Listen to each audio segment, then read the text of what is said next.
ఆదిలాబాద్ జిల్లాకు న్యాయం జరగలేదు. రాష్ట్ర ప్రయోజనాల కోసమే ప్రధానిని 3 నెలలకోసారి కలుస్తున్నా అని చెప్తున్నారు ముఖ్యమంత్రి రేవంత్ రెడ్డి గారు.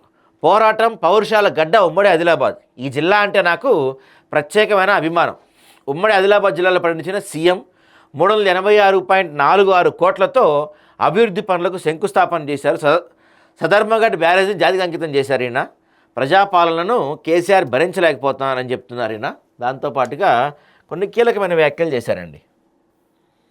ఇదేంటంటే ఇదిగో ఫామ్ హౌస్లో శుక్రాచార్యుడు, అసెంబ్లీలో మారీచుడు సుబాహుడు ప్రభుత్వాన్ని ఇబ్బంది పెడుతున్నారు.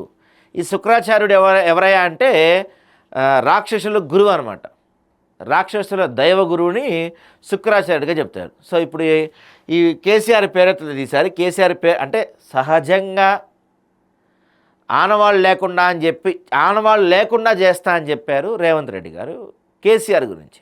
కానీ కేసీఆర్ పేరు ఎత్తకుండా ఈ 2 ఏళ్లలో రేవంత్ రెడ్డిది ఒక్క మీటింగ్ జరిగి ఉండదు. కేసీఆర్ పేరు, కేటీఆర్ పేరు, బీఆర్ఎస్ పేరు, వాట్ ఎవర్ ఏదో ఒక నేమ్, ఈ 2 సంవత్సరాల పరిపాలనలో వీళ్ళ పేరు ఎత్తకుండా ఒక్కసారైనా సరే రేవంత్ రెడ్డి మీటింగ్ జరిగిందా? ఆనవాళ్ళు లేకుండా చేస్తానంటే స్వామి నువ్వే. ఈసారి కొంచెం వెరైటీగా ఎవరో చెప్పినట్టున్నారు, కొత్త పేర్లు వాడారు. శుక్రాచార్యుడు, మారీచుడు అంటే మరి కేటీఆర్న, సుబాహుడు అంటే హరీష్ రావు ఏమో. సుబాహుడు అంటే ఆయన బాగా హైట్ ఉంటాడు అనమాట, రాక్షసుడు, అందుకని ఆయనకి ఆ పేరు పెట్టినట్టున్నారు ఈయన. ఇక ఉద్యోగులే వారధులు సారథులు. ప్రజాపాలనలో 70,000 కొలువుల భర్తీ. ఎన్నిసార్లు చెప్తారు సార్ మీ 70,000 కొలువుల భర్తీ అని? ఏడ జరిగింది సార్ కొలువుల భర్తీ? నిజంగా రేవంత్ రెడ్డి గారు మీకు దమ్ము ధైర్యం ఉంటే మీరు నిజంగా 70,000 ఉద్యోగాలు ఫుల్ఫిల్ చేశాం, ఇంకా బోల్డ్ ఉద్యోగాలు మేము ఫుల్ఫిల్ చేయగలుగుతున్నామని మీరు అనుకుంటే గనక వితౌట్ పోలీస్ మీరు కావచ్చు. సరే ముఖ్యమంత్రి గారు అంటే మీకు కొంత ప్రోటోకాల్ ఉంటుంది, మీరు రాలేకపోవచ్చు. కానీ ఓయి నుంచి మీరు తీసుకున్న ఎమ్మెల్సీలు కొంతమంది ఉన్నారు కదా, బల్మూరి వెంకట్ ఇట్లాంటి వాళ్ళంతా, ఇలాంటి వాళ్ళనో మీ మంత్రులను ఎవరినైనానో ఒకసారి వితౌట్ పోలీస్ ప్రొటెక్షన్ ఓయూ రమ్మనండి సార్ ఒక్కసారి ఆర్ట్స్ కాలేజ్ దగ్గరికి. అది కూడా కష్టం అంటే అశోక్ నగర్ రండి లైబ్రరీ దగ్గరికి. పోలీసులు లేకుండా, మీ పోలీస్ ఫోర్స్ లేకుండా, ఎందుకంటే మీరు అంటున్నారు ప్రజాపాలనలో 70,000 ఉద్యోగాలు ఇచ్చామని చెప్తా ఉన్నారు. మీరే చెప్పారు సంవత్సరానికి 2 లక్షల ఉద్యోగాలు ఇస్తామని. 2 సంవత్సరాలు అయింది. జాబ్ క్యాలెండర్ ఎక్కడైనా విద్యార్థులు అడుగుతుంటే వాళ్ళని ఈడ్చికెళ్తున్నారు, లాక్కెళ్తున్నారు, ఘోరంగా కొడుతున్నారు, అనరాని మాట్లాడుతున్నారు, పచ్చి బూతులు తిడుతున్నారు పోలీసులు. నేను చూశాను కళ్ళారా, వీడియోలు కూడా ఉన్నాయి, అన్ని సోషల్ మీడియాలో పెట్టారు. పోలీసులు పచ్చి బూతులు తిడుతున్నారు అశోక్ నగర్ పిల్లల్ని. మొన్నేమో ఓయూలో మీ పోలీసులు ఏకంగా విద్యార్థుల్ని కొడుతున్నారు. ఎందుకు కొట్టారని అడిగితే వాళ్ళు బూతులు మాడారు అందుకని కొట్టామంటున్నారు. అంతమంది క్రౌడ్లో, అంతమంది జనాభాలో వాళ్ళు మాట్లాడిన బూతులు వీళ్ళు కనపడి అంటే వీళ్ళు కొట్టిర్రంట.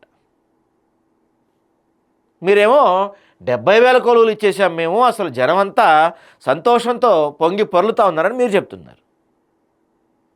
ఎక్కడుంది?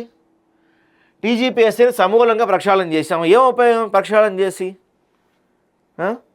ఏదో పోలీస్ జాబులు ఏవో పడబోతున్నాయి అన్నట్టుగా విన్నా నేను ఇవాళ ఎన్నో. మరి ఇక వారికి రాజకీయ సమాధి తప్పదు. మీరు కనుక ఇదే విధంగా పరిపాలన ఉంటే ఆ మాట మీకు కూడా వర్తిస్తుంది సార్. 2034 వరకు రాష్ట్రంలో ప్రజాపాలనే. రాష్ట్ర అభివృద్ధి కోసం ఎవరినైనా కలుస్తా, మోడీని కలువు, చంద్రబాబుని కలువు, మాకేంది సార్, రాష్ట్ర అభివృద్ధి కోసం అని చెప్తున్నావు. ఈ 2 ఏళ్లలో ఏం చేసిర్రంటే ఈవెంట్లు చేస్తూ ఉన్నారు. ఈవెంట్స్ తెలంగాణ ప్రభుత్వం నడవట్లేదు, తెలంగాణ ఈవెంట్ ఆర్గనైజేషన్ నడుస్తుంది. ఇక్కడ మనకి మంచిగా ఈవెంట్లు జరుగుతున్నాయి. నాగోబా జాతరకు 22 కోట్ల మంజూరు, 300 కోట్లతో మెడల ఆలయం పునర్నిర్మాణం. నిర్మల్ బహిరంగ సభలో ముఖ్యమంత్రి రేవంత్. సదర్మాట్ బ్యారేజీని ప్రారంభించిన సీఎం. చెనక కోరట ఆయకట్టుకు పెన్గంగ జలాలు. హత్తిఘాట్ పంప్ హౌస్ని ప్రారంభించిన సీఎం. ఇక్కడ 300 కోట్లతో మేడారం ఆలయ పునర్నిర్మాణం జరిగిందని చెప్తున్నారు. కానీ మేడారం చూస్తే నిన్న మొన్న జనం ఆల్రెడీ భారీగా వస్తున్నారు, వసతులు ఏమంత బాగాలేదని చెప్తున్నారు. బకెట్ వేడి నీళ్ళు కావాలంటే 100 రూపాయలంట, అక్కడ స్నానాలు సరిగా లేవంట, బాత్రూమ్ సరిగా లేవంట, తాగడానికి మంచినీళ్ళు సరిగా లేవంట. ఇంకా పూర్తి స్థాయిలో జాతర ప్రారంభం కాలేదు. 28 నుంచి జాతర, ఇంకో 10 రోజులు ఉంది. ఇంకా చేయడానికి ఛాన్స్ ఉంది, ఇప్పటికైనా చేయండి. ఎందుకంటే ఆ 3 డేస్ జనం విపరీతంగా వస్తారు, అప్పుడు మీరు చేద్దాం అనుకున్నా చేయలేరు. ఇంకా టైం ఉంది కాబట్టి కొంత దాన్ని సరిదిద్దుకునే అవకాశం ఉంది. సీతక్క గారు ఒకసారి చూడండి ఆ అంశాలు. సీఎం రేవంత్ రెడ్డి మాజీ సీఎం కేసీఆర్ను రాక్షసుల గురువు శుక్రాచార్యుడితో పోల్చారు. బీఆర్ఎస్ కీలక నేతలైన కేటీఆర్, హరీష్ రావును మారీచుడు, సుబాహుడుగా అభివర్ణించారు.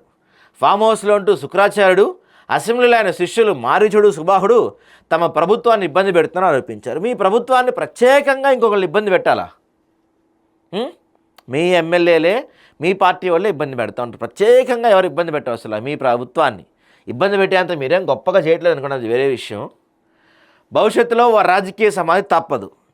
40 ఏళ్ల రాజకీయ అనుభవం ఉండి 10 ఏళ్ళు ముఖ్యమంత్రిగా పనిచేసి ప్రస్తుతం ప్రతిపక్ష నేతగా ఉన్న వ్యక్తి రాష్ట్ర అభివృద్ధికి సూచనలు చేయాల్సింది పోయి ప్రభుత్వంపై లేనిపోని ఆరోపణలు చేస్తున్నారని మండిపడ్డారు రేవంత్ రెడ్డి గారు. శుక్రవారం నిర్మల్ జిల్లాలో, మున్సిపల్ జిల్లాలో కొన్ని ప్రారంభించారు. సో ఆయన ఏం చెప్తారంటే, రాష్ట్రంలో ఎర్రబస్ తిరగని ప్రాంతంలో కూడా ఎయిర్ బస్ తిప్పుతారన్నారంటే. అబ్బో, ఆదిలాబాద్కి ఎయిర్పోర్ట్ మంజూరు చేయించి ప్రధానితో ప్రారంభం చేయిస్తున్నారు. ఇప్పుడు ఎయిర్పోర్ట్ ఉంటే మనుషులు ఎక్కాలి సారు. ఆదిలాబాద్లో ఈ రోజుకి అవే తాండాలు కనపడతా ఉన్నాయి. ప్రజల జీవన ప్రమాణాలు ఏమాత్రం మెరుగుపడలేదు అక్కడ. హైదరాబాద్లో ఉన్నోళ్ళే ఫ్లైట్ ఎక్కడానికి దిక్కు లేకుండా పోతుంది. బస్సులే ఎక్కలేకపోతున్నాం మేము. ఇక్కడ బస్సులకి ఫ్రీ బస్సులు పెట్టారు, మగాళ్ళని తోపుతూ వస్తున్నారు బయట బస్సు ఎక్కితే. మేము ఇక్కడ బస్సులే ఎక్కలేకపోతున్నాం, ఆదిలాబాద్ వాళ్ళతో ఫ్లైట్ ఎక్కిస్తారంట సారు. ఎయిర్పోర్ట్ మంజూరు చేయడం వల్ల ఉపయోగం ఏంటి? ఆదిలాబాద్ యూనివర్సిటీలోని బాసర్ను ఏర్పాటు చేస్తామని, నిర్మల్లో అడ్వాన్స్ టెక్నాలజీ సెంటర్ ఏర్పాటు చేస్తామని ప్రకటించారు. నాగోబా జాతరకు మరో 22 కోట్లు మంజూరు చేస్తారంట.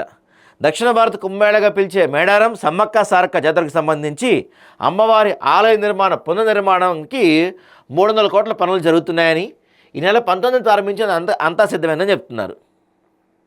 ఇంకేమంటారు?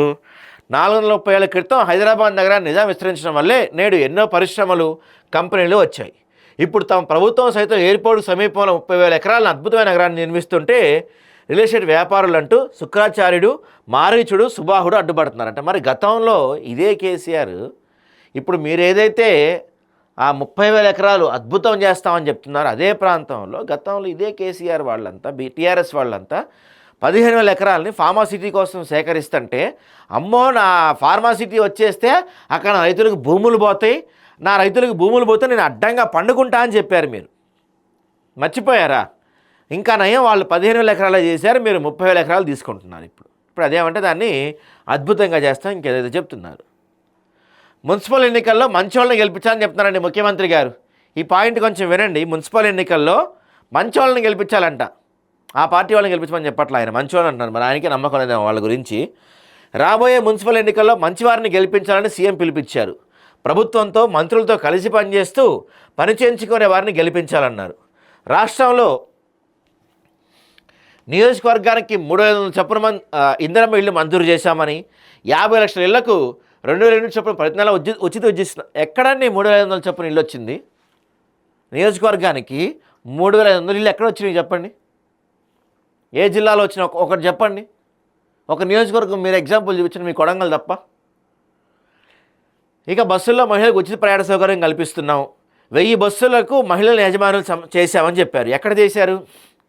స్వయం సహాయక సంఘాలకు హైదరాబాద్లో లోన స్థలాన్ని కేటాయించామని, మహిళలు తయారు చేసిన వస్తువులను అమెజాన్ లాంటి సంస్థలతో మాట్లాడి ఆన్లైన్లో విక్రయించేలా వెసులుబాటు కల్పించామన్నారు.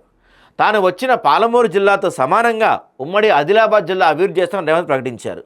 తుమ్మిడి హైడ్రో ప్రాజెక్టు నిర్మించి ఆదిలాబాద్ జిల్లాలో 2.5 లక్షల ఎకరాలకు సాగునీరు అందిస్తామని చెప్పారు. సో చెప్పటం తేలిక కాబట్టి ఏంటన్నా చెప్తారు, చేస్తేగా తెలిసేది. ఇవన్నీ చెప్పడం చాలా ఈజీ.